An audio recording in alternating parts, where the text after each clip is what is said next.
Buenas tardes a todos y muchísimas gracias, Javier,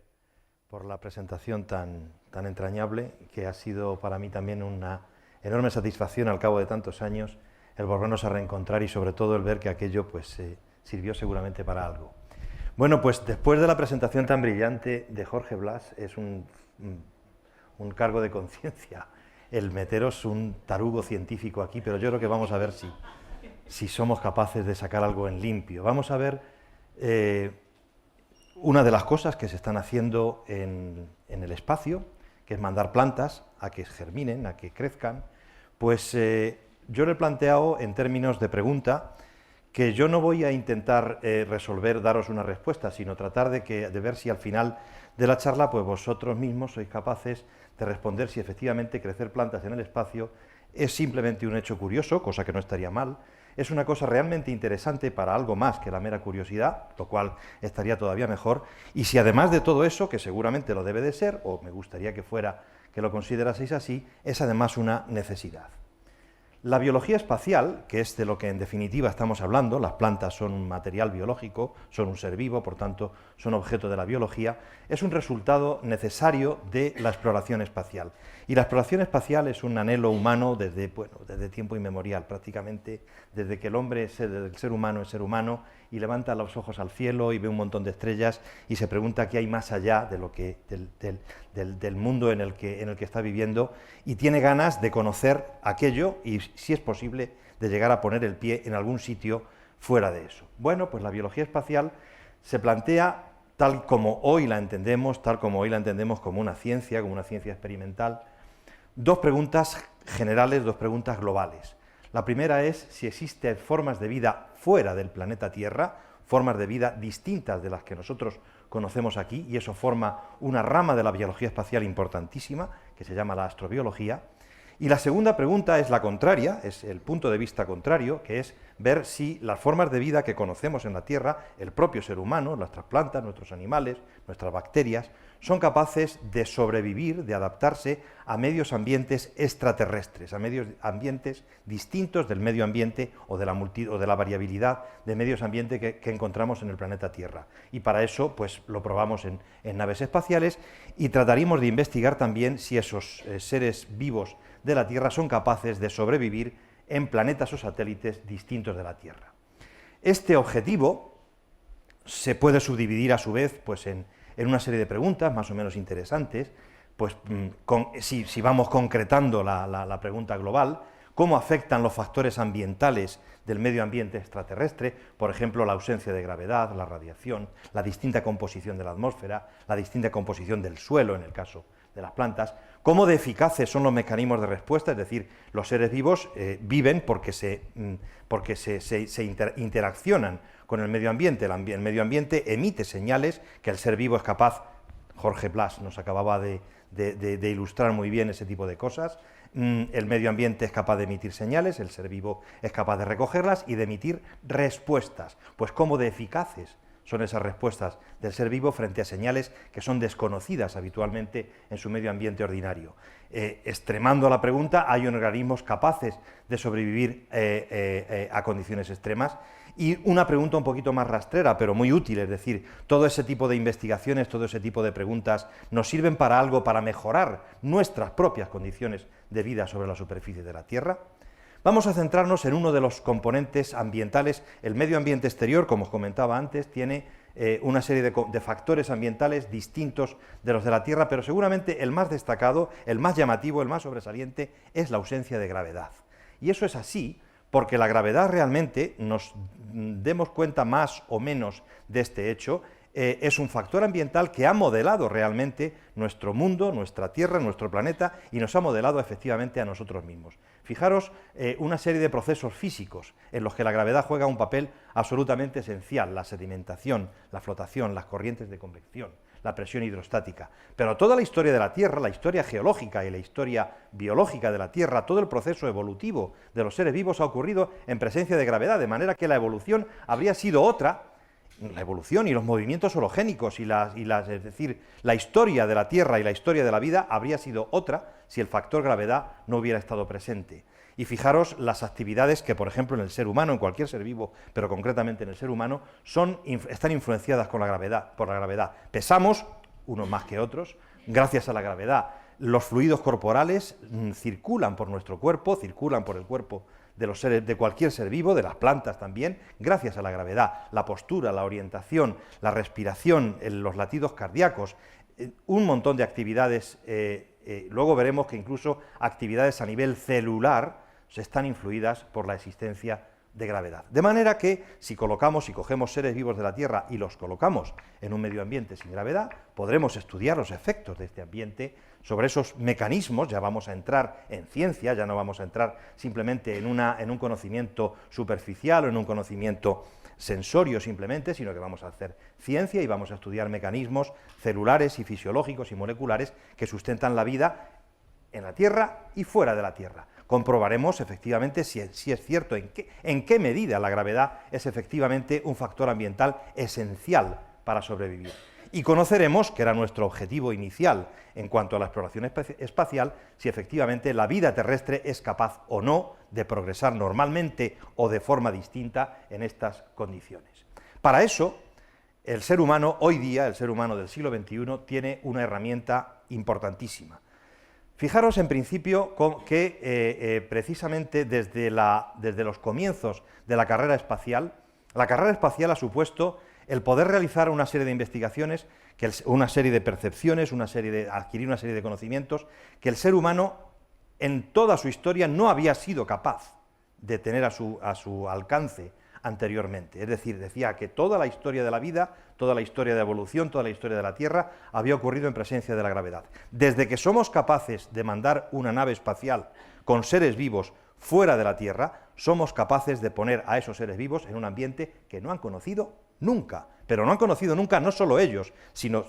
filogenéticamente, es decir, que no han conocido en toda la historia de la vida. Y esa herramienta hoy día, de que sucede a esfuerzos como fueron el Sputnik, como fueron el Shuttle americano, como fueron la estación Mir soviética, pues hoy día la herramienta importantísima es la Estación Espacial Internacional, una herramienta única y sin precedentes para poder realizar investigaciones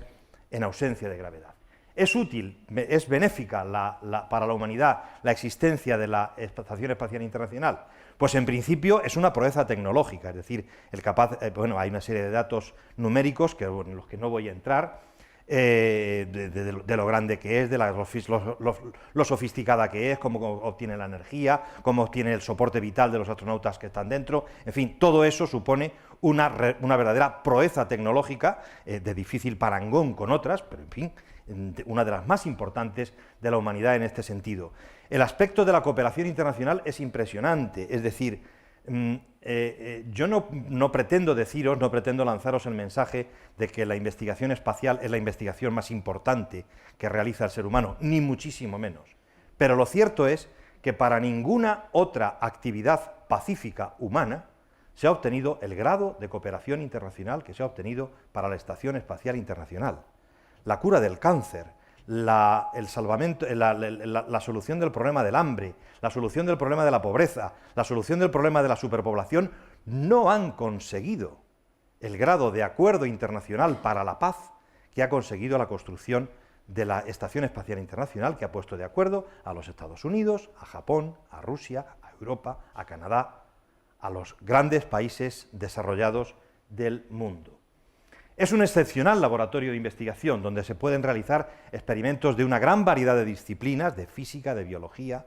de observación de la Tierra, de astronomía, en condiciones absolutamente únicas, lo cual nos lleva efectivamente a unos avances en el conocimiento y unos resultados absolutamente excepcionales. Y de cara al siguiente paso en ese anhelo humano de llegar más allá en el espacio, es un escalón imprescindible para poder posibilitar etapas futuras de la exploración espacial. Todo lo que se necesite para llegar a Marte será necesario haberlo probado antes en la estación, en el sentido de supervivencia de astronautas, en el sentido de sistemas de soporte vital, en el sentido de diversas condiciones que permitan efectivamente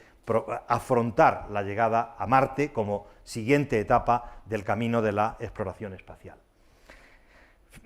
Sirve además para mejorar la vida sobre la Tierra, la investigación que se hace en la estación. El astronauta es un objeto de experimentación absolutamente único, al cual se le investigan los huesos, se le investiga el corazón, se le investigan los riñones, se le investiga el cerebro, se le investigan sus percepciones, y todo eso sirve, por ejemplo, para mejorar la defensa y la respuesta inmunitaria en los seres vivos, en los seres humanos, en nosotros de hoy día, para mejorar los problemas de osteoporosis en el caso de las personas de edad, para mejorar los sistemas, por ejemplo, de respuesta frente a problemas renales, frente a problemas médicos de muy diverso tipo.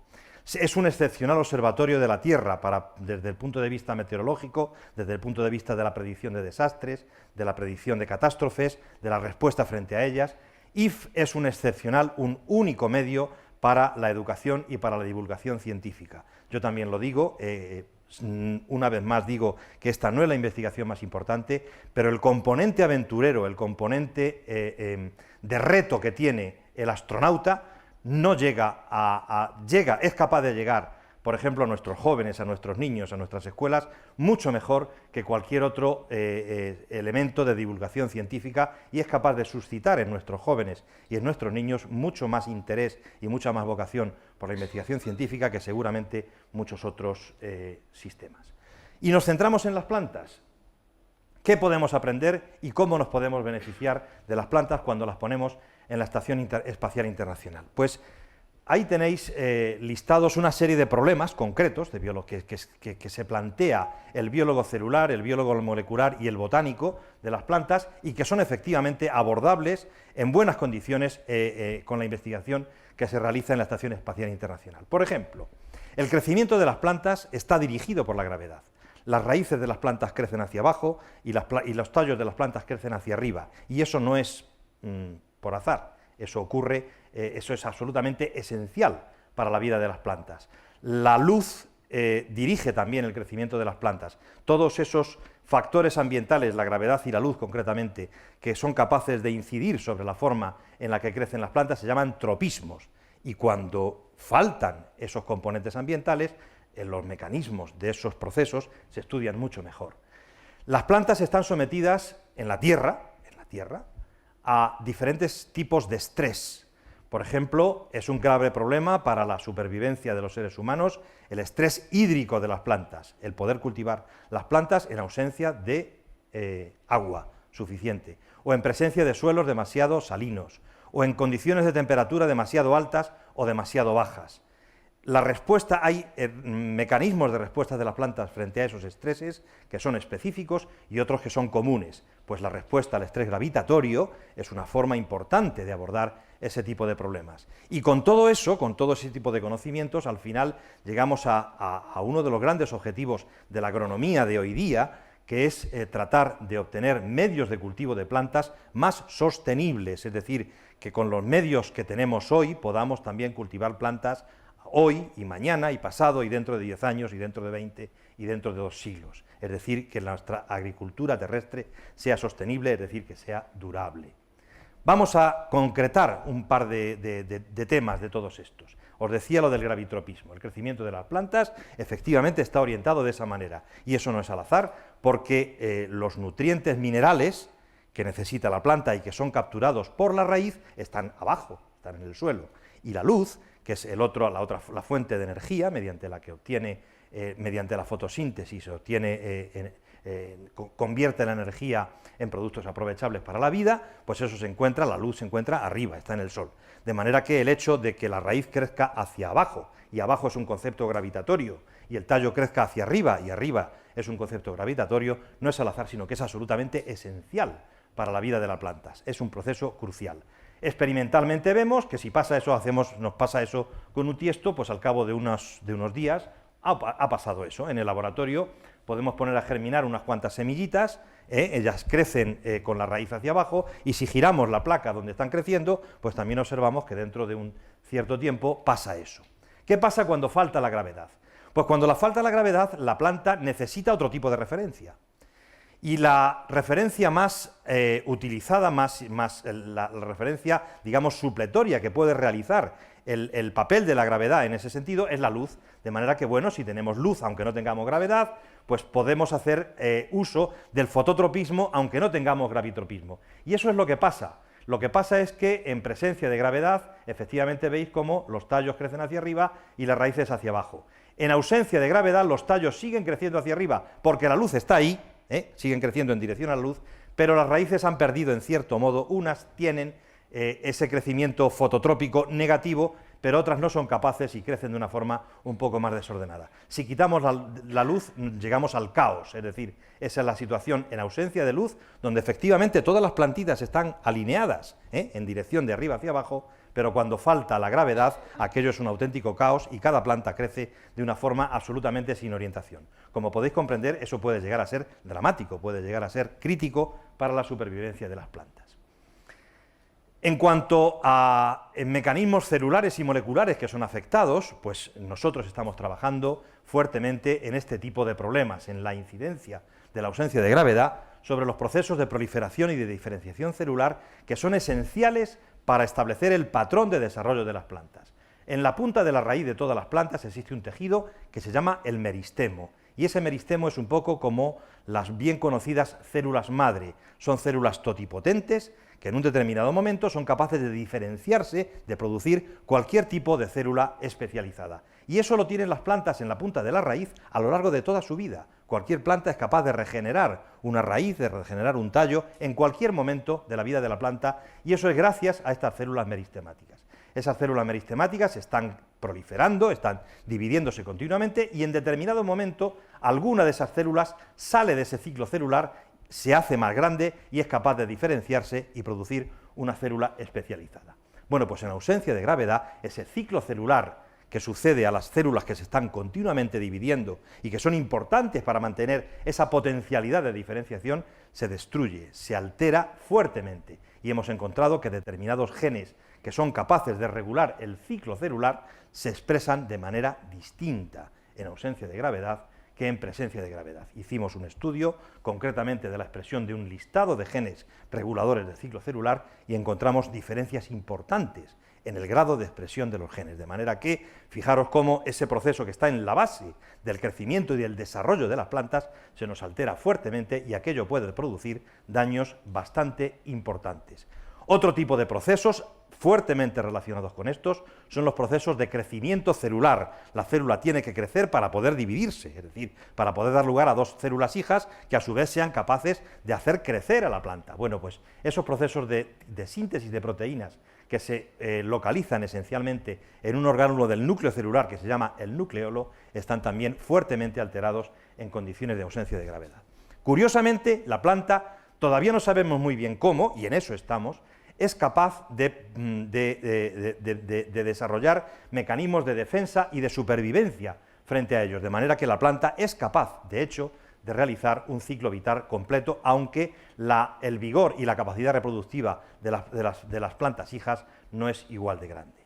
Las plantas son muy importantes en los procesos de exploración espacial como acompañantes necesarios del ser humano, como fuentes de alimento y como fuentes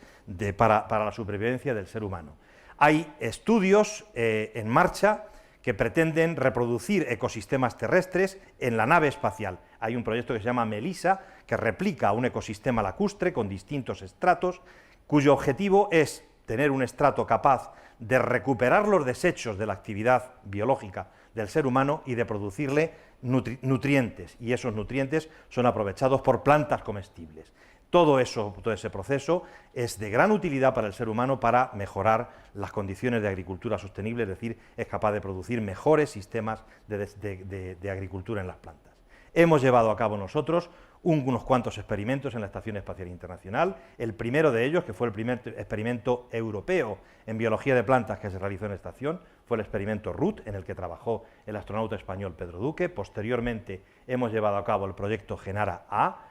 para estudiar las proteínas de membrana que se alteran en condiciones de microgravedad, utilizamos sistemas de simulación de microgravedad en tierra que son muy importantes porque el acceso a la estación es difícil y entonces el poder realizar experimentos previos y experimentos confirmatorios en condiciones de simulación de microgravedad, utilizando este tipo de dispositivos, es muy importante y actualmente estamos implicados en este proyecto Seedling Growth en colaboración con un equipo americano. Es un proyecto muy complejo en 3 fases que se desarrolla en el módulo Columbus europeo de la Estación Espacial Internacional, en el cual se ponen en juego una serie de factores biológicos, físicos y de procesos biológicos, pues modestia aparte, sin precedentes en experimentos anteriores de este tipo, y estamos utilizando las nuevas naves que han sustituido al Shuttle americano para transportar, de momento no astronautas, pero sí muestras en condiciones controladas, en condiciones de frío, en condiciones de temperatura adecuadas para transportarlas a la estación y desde la estación. Os tengo que decir que esta mañana, hoy, esta misma mañana, hemos recibido en nuestro laboratorio las muestras provenientes del espacio de la primera parte de Seedling Growth, o sea que justamente se da esta coincidencia, llegaron en el último vuelo del SpaceX. Y esta es la gente que está implicada en el proyecto, esta es la gente de mi laboratorio. Estos son un grupo francés de la Universidad Pierre-Marie Curie que trabajan con nosotros y este es John Kiss, que es nuestro colega norteamericano con el que estamos realizando los trabajos. Y bueno, agradecer evidentemente a quien pone el dinero, evidentemente los primeros sois vosotros, es decir, el contribuyente, porque es financiación pública, la Agencia Espacial Europea, la Agencia Espacial Norteamericana y el Gobierno de España, que nos da muy poquito dinero, pero que, bueno, pues si no fuera por ese poquito dinero no podríamos hacer absolutamente nada. Así que muchísimas gracias por vuestra atención.